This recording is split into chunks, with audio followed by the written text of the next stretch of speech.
Welcome back, everyone. I am super excited for today's author. She is so beautiful and lovely, and I've just found out a bit of a geek, so I was super excited even more about this interview. Now, I came across her on Amazon, and her covers are very, very enticing, to say the least. Her brand is so on point, and I just really wanted to know more about her and her books and her journey. So we have the one and only Sienna Snow. How are you today? I am good. How are you? I'm fabulous. I actually, now that I think about it, that's such a beautiful name. Is that your actual name? It's actually a pen name. Okay. And so it was I actually I was gonna, if I had a daughter, I was gonna name her Sienna. And so decided to take that name as my pen name because we decided to stop after two kids. And then I was like, yeah, two is enough. Tell me, what's it like to live in Houston, Texas? It's different because I'm very liberal. So it's a very conservative area, but proper Houston is fun. And there's a lot of life here, like, all walks of life. So it's a lot of fun. You can do a lot of things and it's not cowboys. Like most people think, Texas and cowboys, there are, but it's outskirts. It's very culturally diverse, which is most people wouldn't even think that. But it's got one of the largest Indian populations, and I'm Indian myself, so it's like you wouldn't expect that. And there's so much you can do. Amazing food. Like the food is fabulous here. So anything you want, you could find. Take me back to the start of your journey. What made you decide to write a book in the first place? And how did you find the writing process to the publishing process? What was your journey like? Well, so I'd have to go back to college because so I'm old. I'm 40. I'll be 45 this year. Really? I'm old. You look,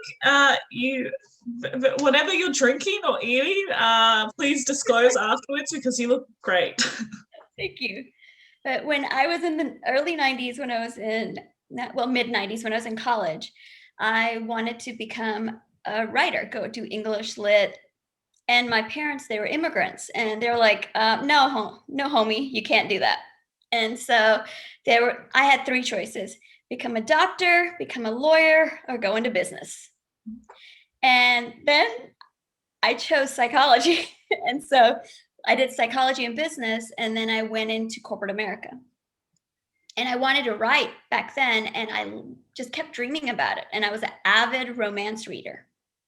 And I would make up stories and write them down while I traveled for work, and then never did anything. And then years later, I read a book that upset me.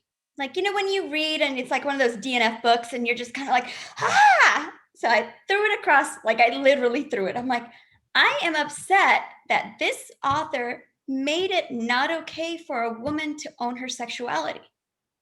Like this woman, she like questioned why she liked sex in the book. And I was like, I'm not okay with that. And then my husband literally said, stop your bitching and write a book. There's this thing called NaNoWriMo happening. Sit down and write a book. And that's literally how I started. I didn't publish that book, but it got me to start writing. And then I wrote the book that I pitched to an agent, and then she took me on, and then she pitched it to the publisher, and that's how I got my first deal. And how was the experience? What was the timeline for all of that to happen? I imagine it was very exciting but overwhelming at the same time. Initially it was long, so like the time when I did NaNoWriMo was 2013. And then I felt like, it's like that long, you're like, okay, I want to become a writer, but I have no idea how to do this because I went from corporate America, and corporate America writing is completely different. Business world is different than creative writing. And then I wrote, and then I joined Romance Writers of America. And at that time, I went to their national conference that happened to be in San Antonio in 2014. And I met some amazing authors. We're actually still friends.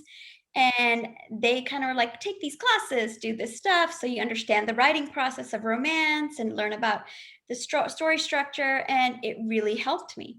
So I went back home and I wrote the book that I ended up pitching in 2015 in New York.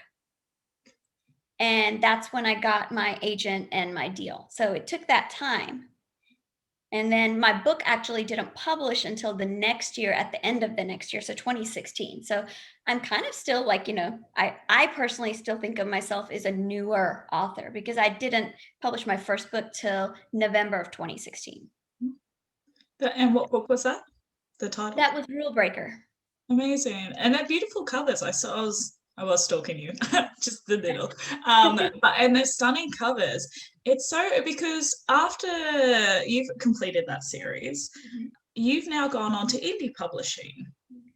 What was your decision in that? And how, weighing them up, because it is one of those questions a lot of authors who are just going into it, do I go traditional, do I go indie? What do you find the pros and cons for both? With traditional publishing, the benefits are they take all the cost and the legwork. So they pay for all the editing and you get an editor. They do all the marketing, they do all the cover design, you can have input, you can have, the rounds of edits. You don't have any of that upfront cost. Because we're in a new day and age, you don't have that marketing with traditional that you used to have. You get some, you still have to hustle, but they do that initial marketing cost too. And that is such a benefit. So if you're willing to go for the traditional route, it's a lot harder to get, but they do provide all that for you. And I do miss that because then you have, you already know that you're not going to have to fork that out. When you go indie, you have control. Because with traditional, my release dates got pushed 5 times. Because during my editing process for my first book, I got orphaned, is what they call. My editor left the publisher. So I had an editor, we did first round edits, and then she decided to work for Cosmo. And so she left my publisher. And so I didn't have an editor. So I was just kind of hanging out. I'm an author with no editor. So they had to reassign me an editor. And at the time, all the editors were overloaded with books. So until someone has a open spot for me, I can't get edited. And so that, that's when you're a baby author, that's the thing that you have to deal with. But when you do get an editor, they're amazing. You can get some of the most fabulous editors. And I learned. That's one of the things with editing is you have to be open to learn. And with any books, it's hard when it's your first book because you're like, oh my God, they hate me. But no, it's really, they're just developing you, showing you where you need to learn. And it was a good and a bad process for me. For me, I need control. I just need a lot of control. And that's what the catalyst was for me to go indie because I'm a schedule person. I'm like, I know I need to do this. On this date, I need this. On this date, I'll do this. And so it's done. How did you go with, and I guess that too is coming from having a corporate and business background, which is amazing. Did you find that any of that skill set really helped you adapt to the indie publishing industry? Because then you realize that there's a whole new world to take on because it has got the publishing process with each of your freelancers and team, and then you have the marketing aspect and then the reader engagement, social media, and the list goes on and on. How did you go initially with figuring out where to start and how to move forward with it? Initially, I joined different groups. And so before I knew I was going to go indie when my last trade book was coming out. So it came out in March of 2018. But before that, I had already written that book. It was already written for 6 months. And so it was already in the pipeline. I was ready to go indie. And so I knew what book I was going to write, everything. And so I started making spreadsheets. I'm a nerd. And so I like to make spreadsheets. And I was like, okay, I got to do this on this date. I needed this. And then I started joining groups and I started reading blogs and the process. And it was just kind of that one step-by-step process. And it was just like, okay, I knew some amazing resources were out there, like Alessandra Torre's Inkers group. that really helped me years ago. You know, people, and there's so many people in there, they're like, hey, I have a spreadsheet. This is the step-by-step guide to, you know, when you're starting. And even Alessandra Torrey does a class now. She didn't do it back then, but she has a class now. It's like step-by-step of indie publishing. And that really, really helps, because anyone who wants to go in, and it just gives you a guideline. You still have to hustle, but it gives you a guideline. And I think it is important to make a really good point, and you've mentioned it a few times about going to classes and groups to continuously learn as well, because I think some writers and authors get to a point where they think that they do know the bare minimum or the basics. Like, yeah, no, I know how to publish a book. But the thing is that it's constantly changing, as is the market. So we have to continuously be teaching and educating ourselves as we go. That's the fun of it, I want to say. Tell me a little bit about your Gods of Vegas series, because that is the first book. That's how I actually found you. I want to know more. Tell me more. The covers are beautiful. So that series was inspired when I went to Vegas for my 40th birthday. So my husband surprised me. He invited all my friends, and we all went to Vegas. And while we were there, he took me to the Carousel Bar in the Cosmopolitan, and they had a drink there. And it was this flower, and you eat the flower, and it literally makes your mouth go numb. And like your mouth, I was like, what is happening in my mouth? And you drink the drink. And then when you, after a few minutes, all your taste buds explode. It's like it numbs it, and then all of a sudden it makes your mouth become unnumb. And the drink tastes incredible. The air tastes incredible. It's like you get a high just from that, but it's the flower. And it triggered the idea, because it's a derivative. It's like in the family of the elderflower. And I thought, I might put that in a book one day. And so then my husband was on the way, while we were there, he was reading about a group of kids at MIT who were trying to create a whiskey in a lab to make it taste like it was aged. And that's pretty much how I created Penny's elderflower firewater. Wow. And that's how I'm a nerd. So, you know, like I'm like this stuff and that stuff. And then Vegas, I just loved Vegas. Like I had so much fun. And I don't just want to do the drinking and the gambling, but I want to do all the experiences. And we were there for a week, and I just soaked it up. And I took that and put it in my books. And was that your first time in Vegas? I went when a while ago, but it was like, it's different when you're poor, and then when you're, after you're a little more established, you do it a different way. Speaking of nerd and geeky, we were talking about your Yodas behind you previously, and you were then saying that you have a whole shelf across from the room as well, which is awesome. So I'm curious as to whether you would go into that direction for writing something a bit nerdier and geekier for people like me, but in the fantasy and sci-fi sort of, I'm assuming it'll still have romance in it, I would hope so, but have you considered it? I've actually got a manuscript I'm working on. It will be it's fantasy-esque.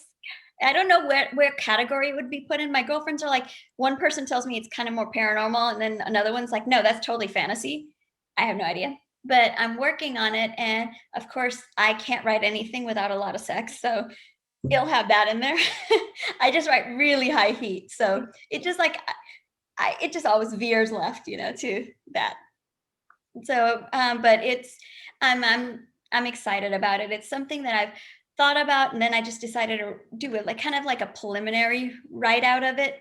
It's not even close to anything that I want to show anybody yet, but I know that it would become a series, because I'm always put a cast of characters so everybody could have a story, and so it's a whole. And I always do families, so it's a whole family of people on both sides.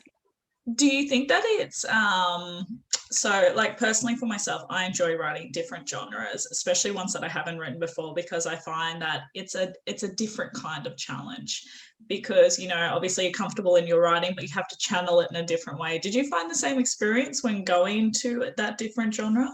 I found my wheelhouse. Like, I like it a little darker, a little edgier. So like even the fantasy is a little darker and it's got a little edgierness to it.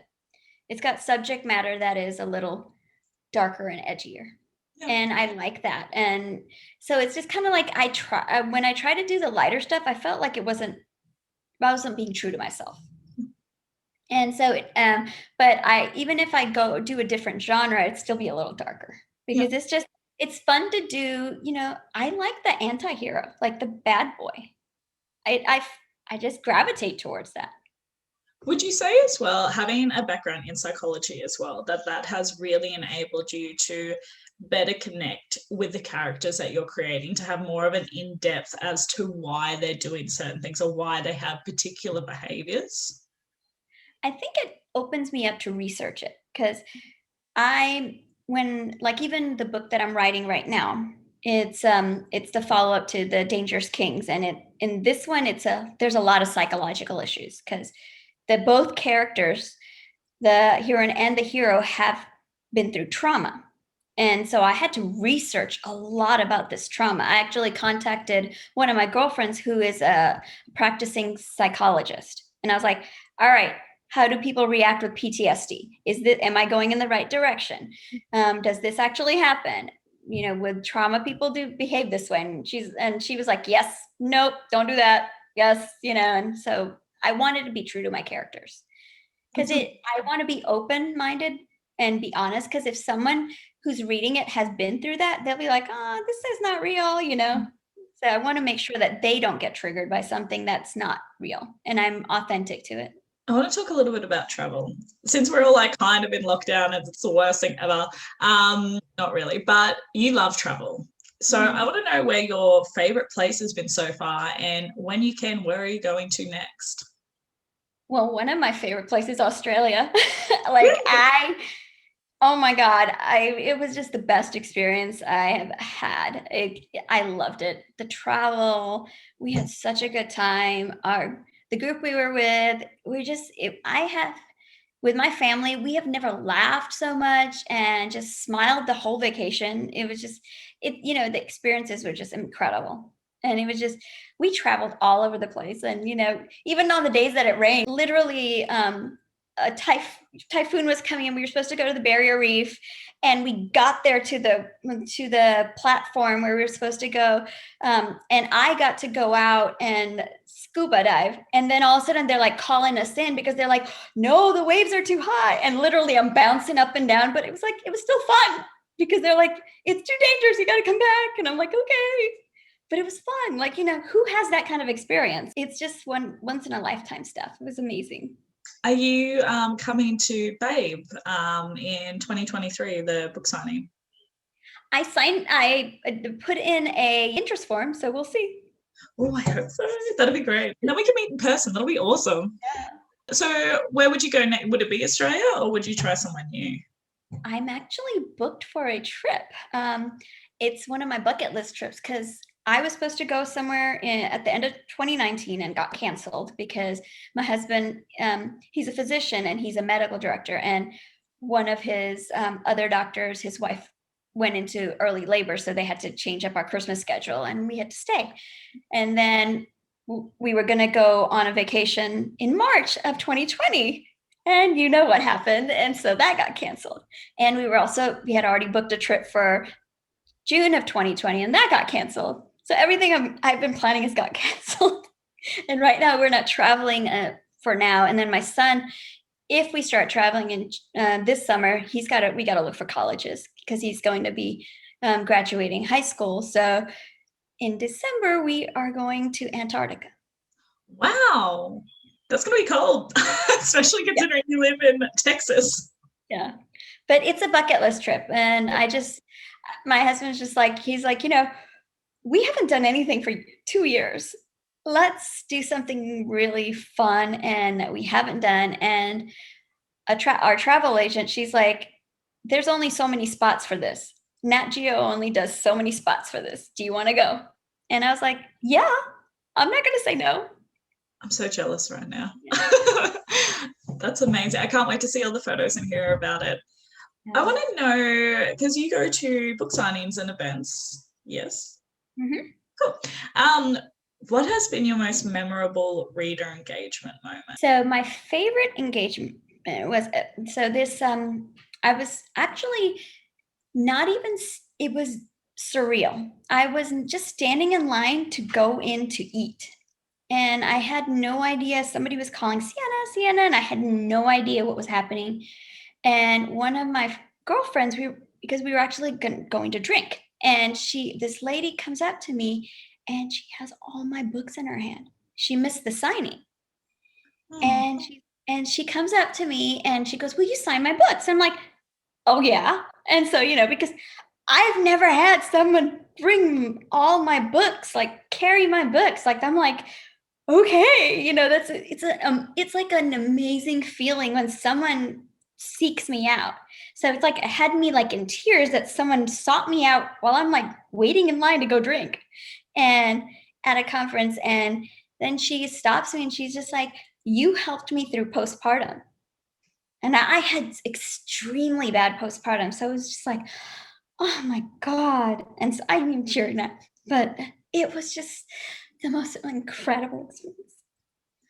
Yeah. and this is why we write too. Like, there's nothing more magical than having a connection with somebody that we haven't yet met, and especially in Kinda. circumstances but that's why it's so beautiful. Like, in circumstances like that, you realize that you have this strong connection with somebody because of what you've written, of what you've put your heart and soul into. So it's a very magical It was experience. just like I never expected someone to say that to me. And I don't ever write about that stuff like that in my books because, you know, it's really painful to go through something like that when you've had a baby and it's supposed to be a celebration and you're not feeling it. And she actually she had all my books. I was just like, oh my God. And it was just an incredible feeling. And even to this day, she'll message me and it's a nice feeling to know that I touched somebody with my books. It's a escape, that as you provide an escapism to somebody. What has been your favorite book to write so far, and why? My favorite book. So I think initially my favorite book was Master of Sin because it was so much fun. But I will have to say right now, my favorite book, because it was also the most cathartic book for me to write, was Dangerous King. This my newest release. This past year with COVID and everything, but I also had a cancer scare, and it literally brought my world to a halt in addition to everything else. And I didn't know if I could write again because I couldn't think. The treatments and stuff like that made me not be able to put words together. And it was my tribe, what I call my girlfriends and stuff. They literally would rally around me and they're like, write just 2 words, put 2 words together. You can do it. You can do it. And these are author friends. And they're not even near me. They're like in Detroit and Colorado and South Carolina. They're just all over. And they're literally like, just write 2 words. You can do it. Write 2 words. And I slowly, slowly wrote this book. And this book really is just like, it's cathartic for me. Like I was like, oh my God. So when I released 2 weeks ago, I was just like, oh my God, I made it through 2020. Like it literally was just the most amazing feeling. Like I was like, and I was like, and I can write dirty, dirty sex. So you're okay though with in Yeah, regards to. I'm okay. Like I didn't have cancer, but I ended up having my pituitary gland was not working. So they had to, what I call, jumpstart it. And so it's just kind of, I have treatments and then they check me and stuff like that. So it's just something, a long haul thing that I have to do.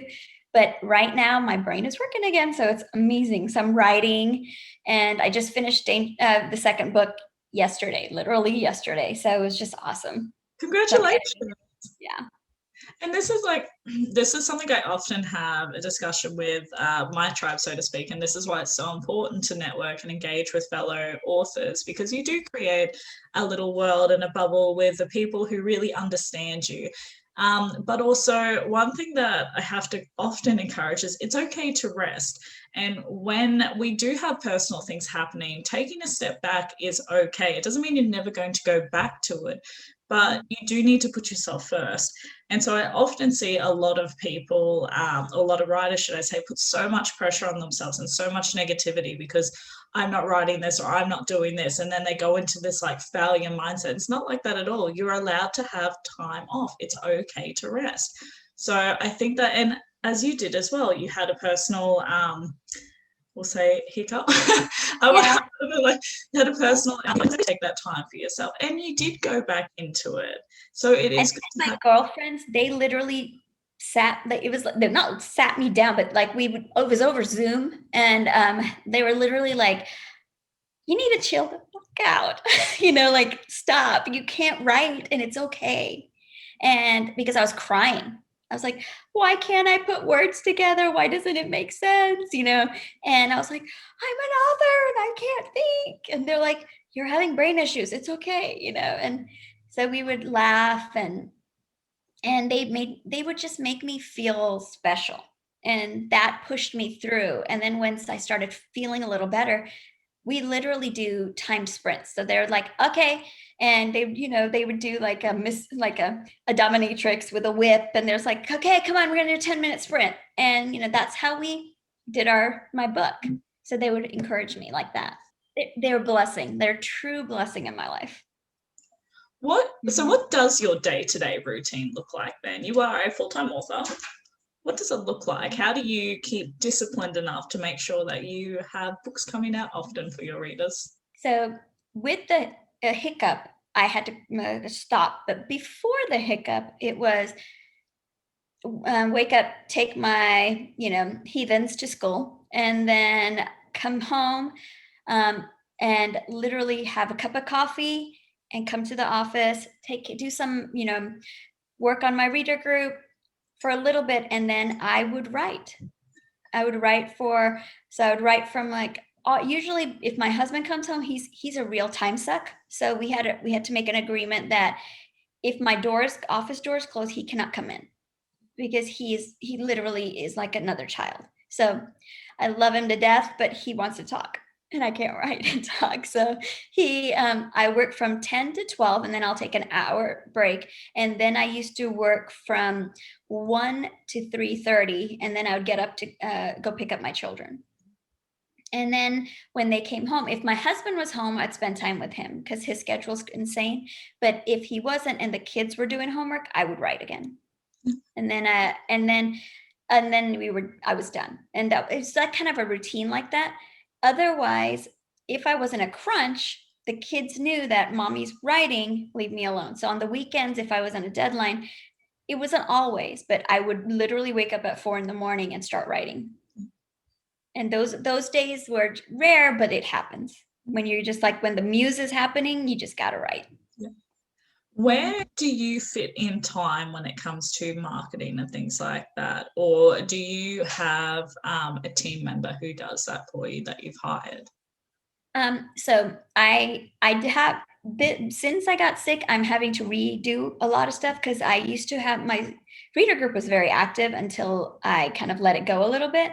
But before I used to schedule everything, I would take a day, and I literally would plan out everything that was going to happen and what I needed to do, what I need to post on Instagram. I had spreadsheets and with calendars saying, on this day you post this, on this day you do, these are the hashtags you use, blah, blah, blah. I had it all done. And so I would literally go in, pick it up, copy it, paste it in. This is the picture. This is what you're going to post, like that. And so I knew all that stuff, and that does take time, and that takes discipline. I also have, for my book releases, I am with a PR company, and I joined them in 2019, at the end of 2019. And they are amazing. I love my PR company. They're Social Butterfly. And my publicist is one of the most amazing people, because she's my friend. Before she became my publicist, she was my friend Sarah. And so I can literally, when I had my crisis, she was just kind of like, it's okay, we're going to be fine, And so when you have a publicist who's also your friend, it makes a difference. because they know you. Like even today, I had one of my audiobooks released ahead of time. And so I sent her a message. I was like, okay, here are the clips. Here's this. And she's like, I got it. And so she takes care of it. And but then, it takes something off my plate. Mm-hmm. What was the name of that PR company? Social Butterfly. Yep, awesome. What would you say your greatest challenge and your greatest accomplishment has been so far? My greatest challenge is marketing. It is, the continuous marketing and the evolvement of marketing. Because what worked 2 years ago doesn't work now. If you Facebook ads, learning how to do Facebook ads, what worked with Facebook doesn't work. What worked 2 years ago won't work today. Amazon, what used to work on Amazon 2 years ago won't work today. Even it may not even work next week. It's just challenging. So you got to evolve, and the constant evolving. The most accomplishment is hitting the USA Today. And it happened right before COVID hit. And so I was with a collection, and we worked it was a charity collection that we did, and we worked our butts off of it because we didn't have barely any marketing. It was all grassroots, and we did it for fun. It wasn't even planned. We weren't planning to hit a list. We just did it for a collection, raise money for a charity. Yeah, and it turned out to be such a blessing, and we were just like, oh my goodness, did this just happen? And so I was just like, wow. And we hustled. What was the title of that collection? Take Me to Bed. Oh, I love that. And how did you celebrate? The most important. So when it happened, my husband, I love steak.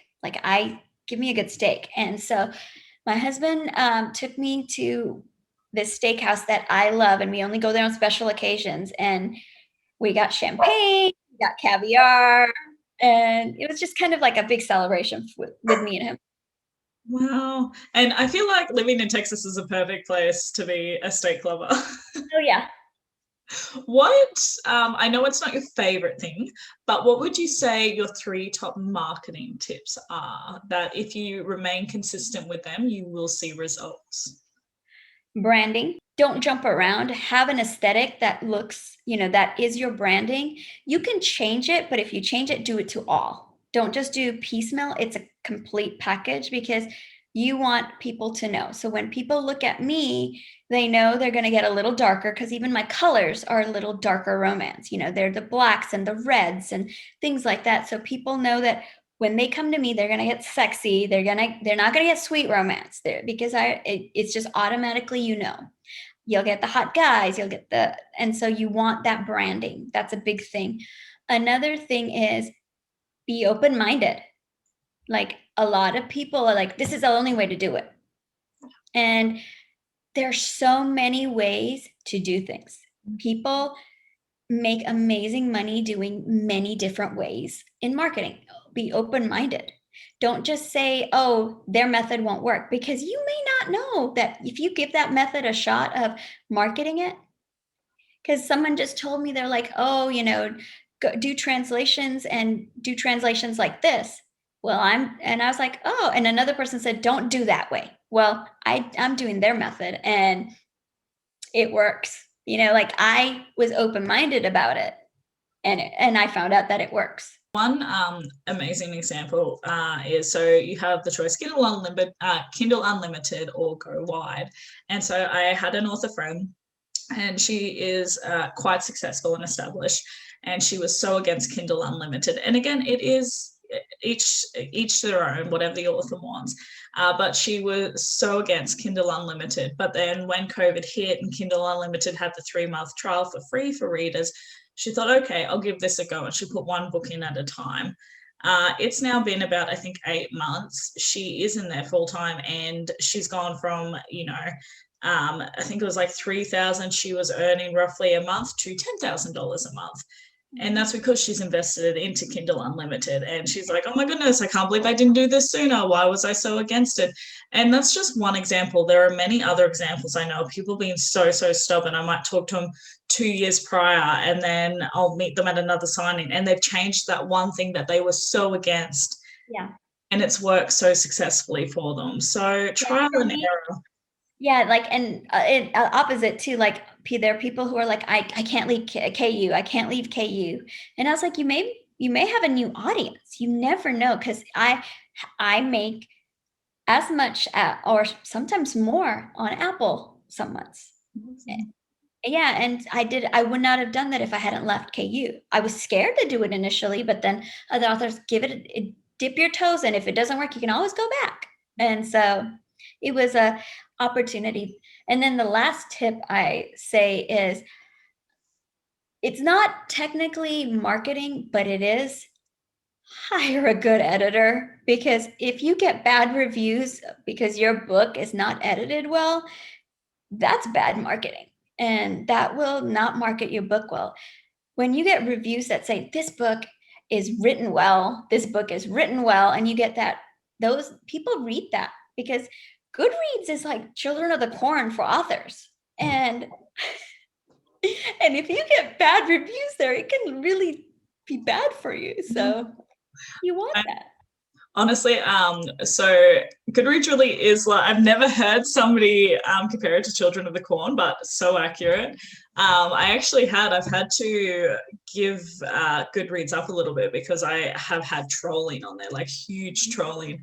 So of course, at first I was upset because you do get a lot more ratings and reviews on there, and I built that platform for a long time, and then it just crashed.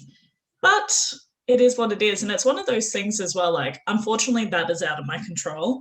But you do keep, and then now I focus on Amazon, and I point for those who are leaving reviews and ratings onto Amazon. And eventually I do want to go wide again. So I will be getting them to focus on those things. So as you said before, it's all about opportunity. And yes, I agree that Goodreads is that was my, like, I literally tried to think, I was like, what can I think of? And I was like, it's Children of the Corn. That's what it is. We're the authors that are being sacrificed.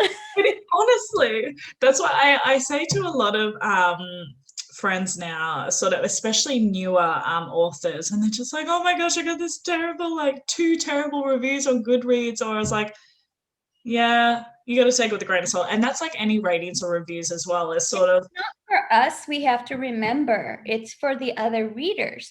So I try not to get on there as much. I try to be like, okay, I'm the author, I want good reviews, but I can't let that destroy me, because this is my craft, and I'm going to develop, and I'm going to get better, and I'm going to get better. And it's hard though. Yeah. You have to build that thick skin as well. And the thing is when you are looking at reviews and ratings, don't, and a lot of people will just throw random hate on you, and you'll be like, you haven't even read the book, and clearly, don't worry about those people. But if, as you said, if it's saying this hasn't been edited well, and you've got a couple of those, and take that as constructive criticism, because that's how you can build and create a better product. And that's what it is a product. So take constructive criticism, but don't accept the hate. I do have one more that I always build an art team, a loyal art team. I have a loyal art team, and they will actually, not all of them, but they will even buy my book in addition to being on my art team. So I get verified reviews. And so they're also readers and art team members. So that's like, they're purchasers of my book, and they are so, when you have a loyal art team, they are so loyal to you that they want your review on every site. And so they will make sure that your books are reviewed. Because that sweet spot on Amazon is 50, and you want to get to that for every book. You mentioned before as well that you have a reader group. I'm assuming on Facebook. What is the name of that reader group for anyone who wants to join? Sienna Sirens. Amazing. I love that. Okay, so this is my favorite question to ask. What is the goal that you're chasing? What is the dream for you? I actually have a vision board, so I just looked there. Yes, I love people. Yes, okay, cool. I make vision boards too, so I get excited for those who. Yeah. I see it and I'm like, oh yeah. I would love, like, I put it out into the universe, a deal, like a movie or TV series deal. Like, who wouldn't want that for one of my series? I would just putting it out there. Gods of Vegas or Street Kings or anything, that would be the ultimate, something like that where my books come to a visual life. Yeah. This is a side question. Since you do visualization, do you do like manifestation and stuff like that out of Yeah, curiosity? I Amazing. do. What Yeah. have you had any I want to say little success stories where you wanted something specifically for your books and it's happened?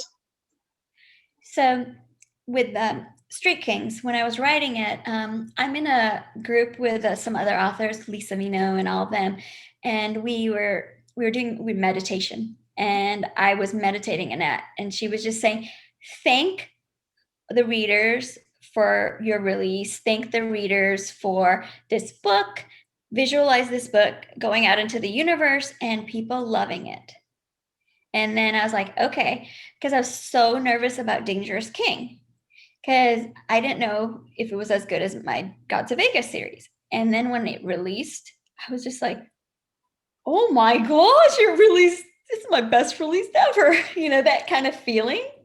So that was like, it literally like, it happened.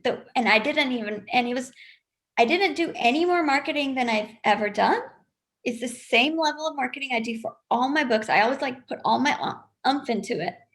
The same placement, everything, but it was just like I visualized it and I was like, I saw it going, like in my mind, I saw it going from my body and I had it sitting there and I saw it going out to the world, like that kind of visualization. Mm-hmm.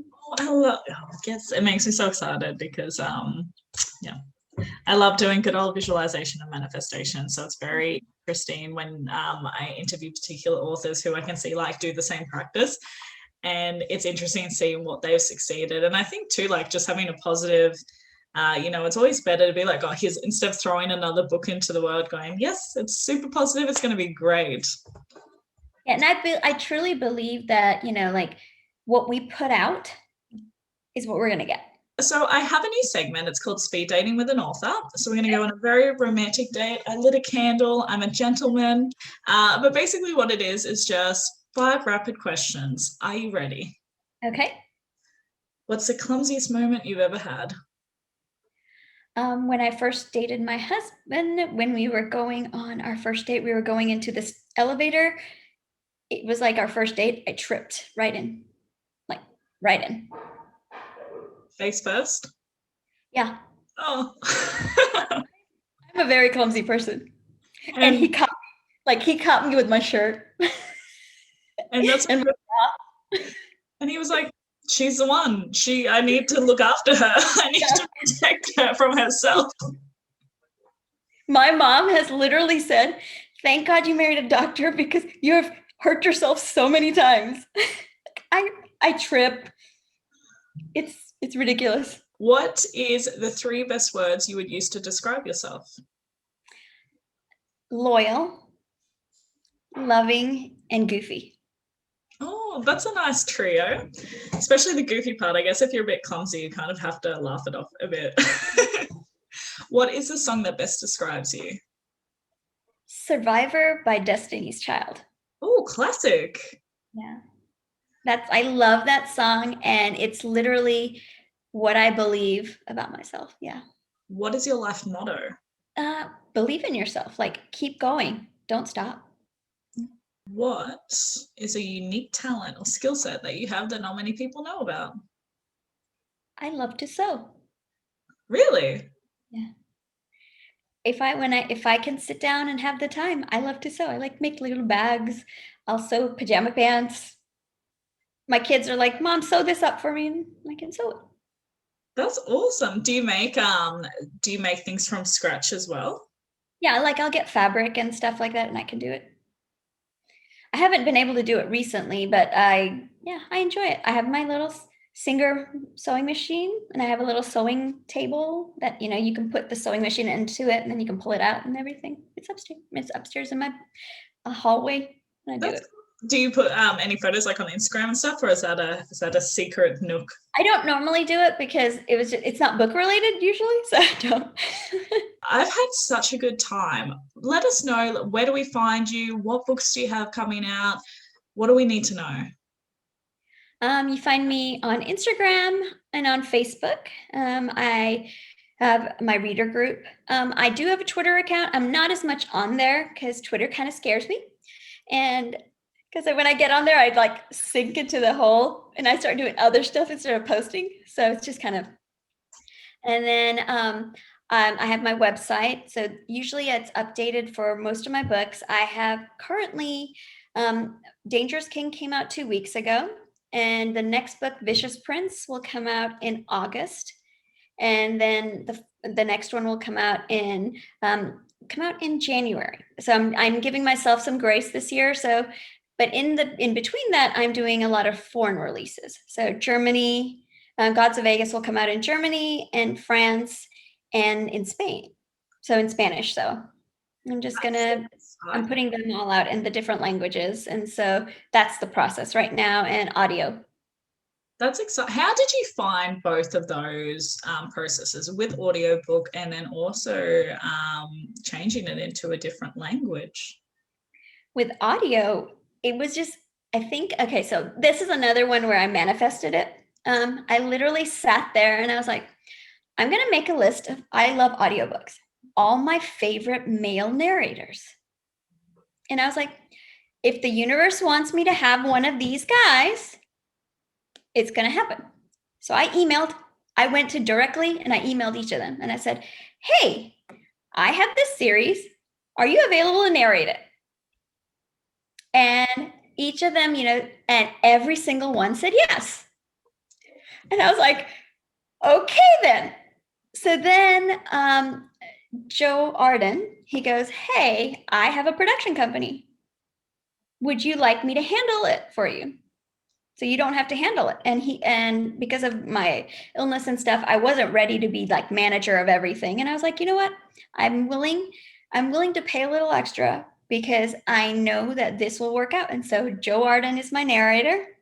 And then there's an actress that I found, an Indian actress that I found from South Africa, and I follow her on Instagram. I decided I was just going to email her. Hey, do you want to narrate audiobooks? And she said yes. How did she go? Was it her first time narrating? Yeah. So she is, her real name is Zakia Patel. That's an actress. And then she's narrating as Yami Habibi. Wow. And so she has a beautiful voice. I'm like, you know what? If the universe wants me to have it, it'll happen. And it had it, and it gave you more, like to help with the production of that as well.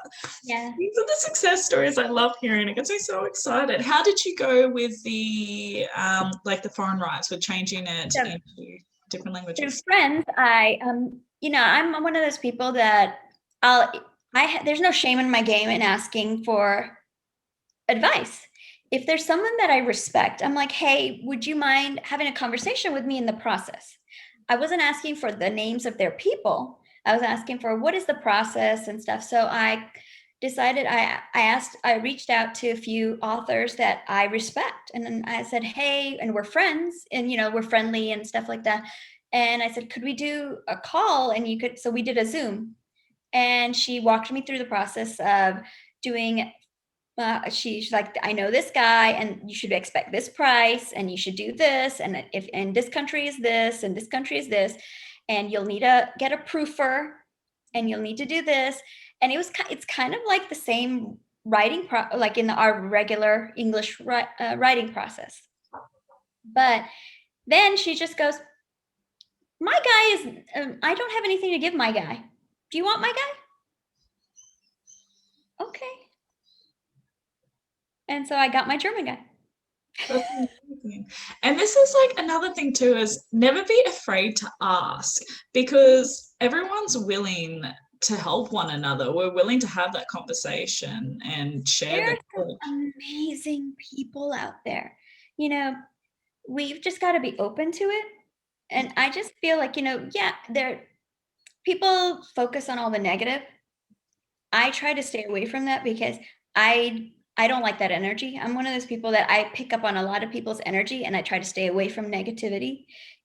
Because I will soak it up and it will affect me. And so for me, I just kind of want to stay away. And I have found some amazing people in my life, and it's been a blessing. And I'm just going to continue that train. That's wonderful. And I am so excited to see what happens for you in the next few years, because you've already built such a solid foundation. And I know it's going to go boom for you. And I'm very excited for the movie / Netflix series.